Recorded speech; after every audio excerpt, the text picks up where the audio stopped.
Continuamos con la información. La corrupción es un problema que preocupa en gran medida a todos nosotros, los peruanos, y no es para menos, ya que nuestro país se ubica en el puesto número 88 del ranking mundial de la corrupción a lo largo de la historia. Estos actos delictivos le han costado entre el 3 al 4% de su Producto Bruto Interno. A continuación, la nota del día.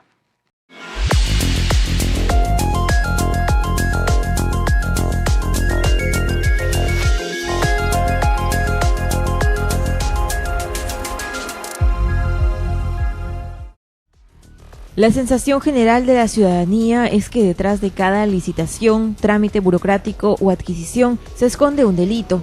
Estos actos de corrupción hacen que el Perú pierdan 3.000 millones de dólares al año.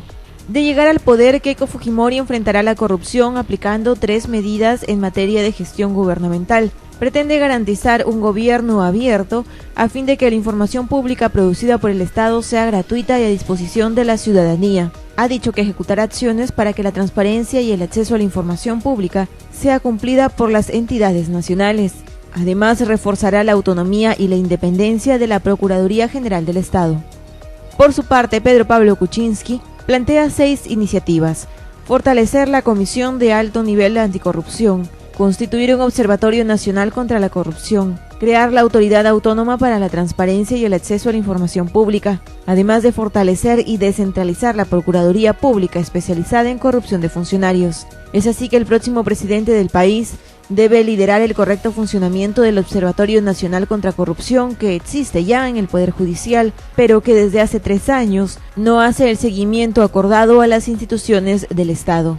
Cabe mencionar además que los delitos de peculado y colusión son los más frecuentes contra la administración pública, sancionados actualmente por el Código Penal.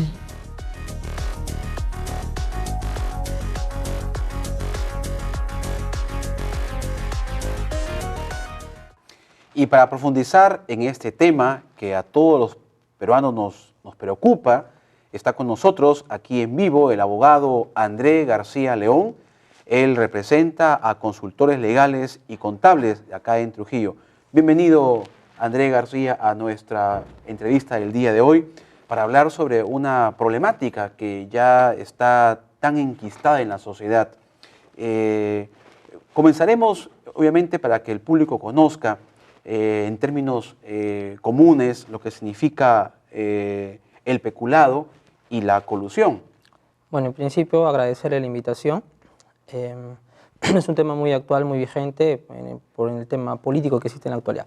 Bueno, el delito de colusión está regulado en el artículo 384 del Código Penal y sanciona al funcionario público que, digamos, concierta con los interesados en una licitación pública en todas sus etapas, ¿no? Desde la selección, la convocatoria hasta la liquidación.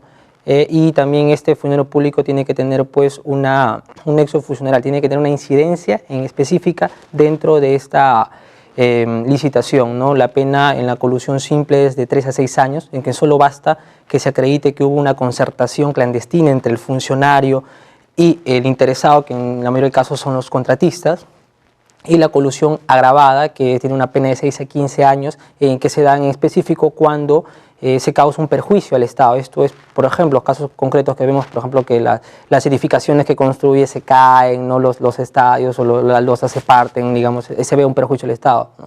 Y en el caso del delito de peculado se da cuando el funcionario público se apropia, digamos, indebidamente del peculio, del peculio que tiene, digamos, bajo su administración, bajo su custodia. No cualquier funcionario público puede cometer el delito de peculado, sino aquel que tenga una relación directa, una actividad funcional sobre ese bien del que se apropia, ¿no? Claro.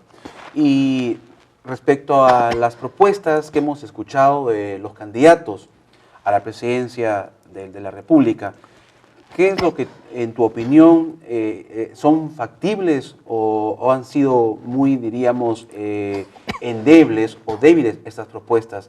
¿Cómo interpretas lo que proponen para luchar contra la corrupción tanto Keiko Fujimori como Pedro Pablo Kuczynski?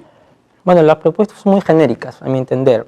El tema de, por ejemplo, fortalecer los organismos, pues no se dice cómo, ¿no? Se se tiene que fortalecer ambos organismos, por ejemplo, la Contraloría General de la República, la Procuraduría, la misma Fiscalía Anticorrupción. Lo que pasa es que no existe el personal especializado para poder combatir la corrupción. Cuando existen denuncias, los procesos duran 4 o 6 años. Los casos se dan en la sierra, en muchos lugares que no hay el material logístico que tienen las personas para ello. Y también el acceso a la información pública, de lo que hablaba una propuesta del candidato, de uno de los candidatos.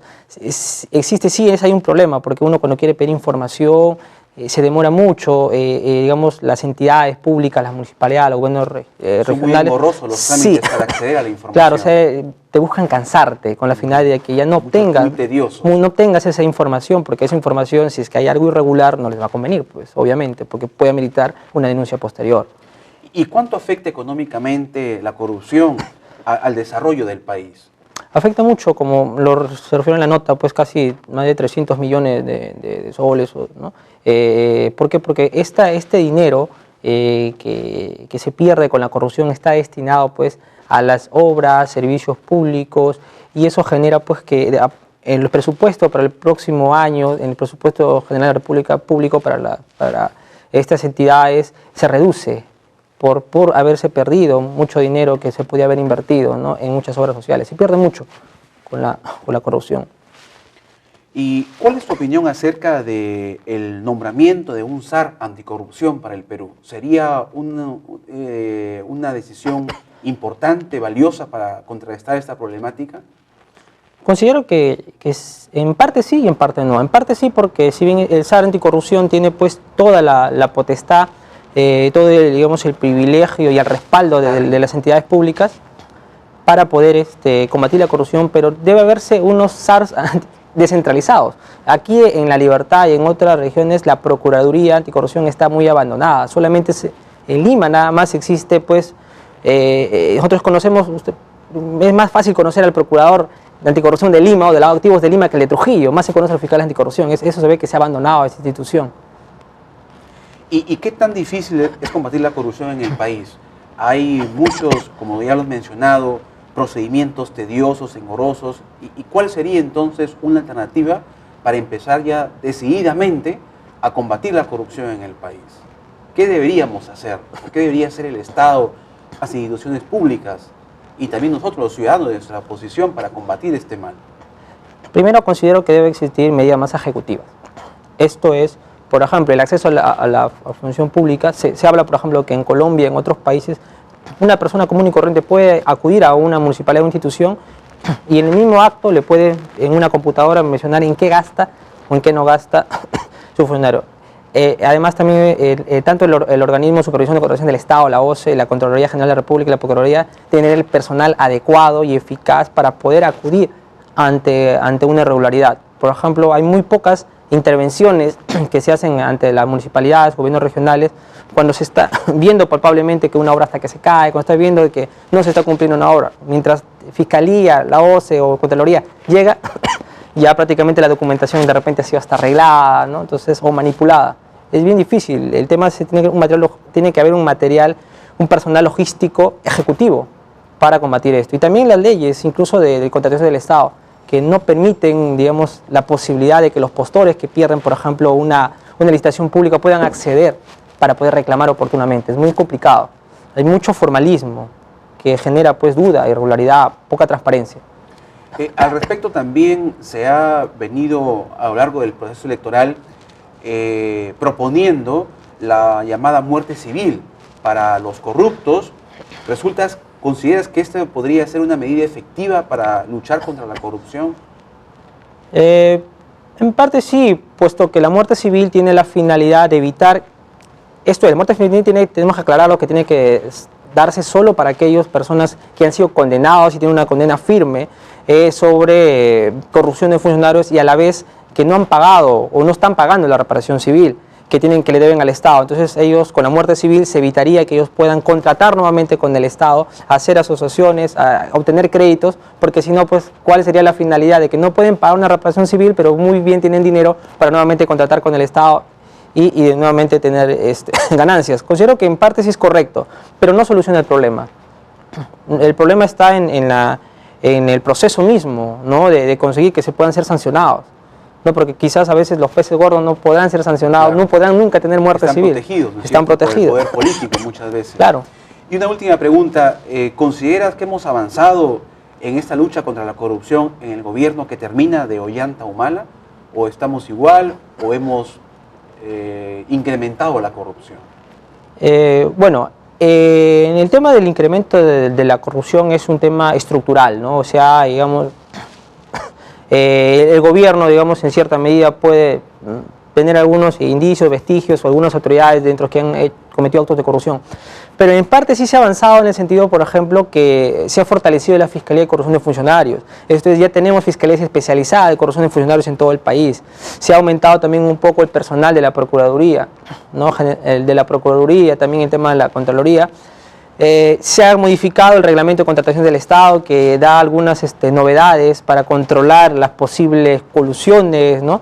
Las colusiones indebidas. Sin embargo, todavía falta mucho, falta más decisión política, hay que ser más ejecutivos, creo, digamos, con el ataque a la corrupción, menos formalismo, ¿no?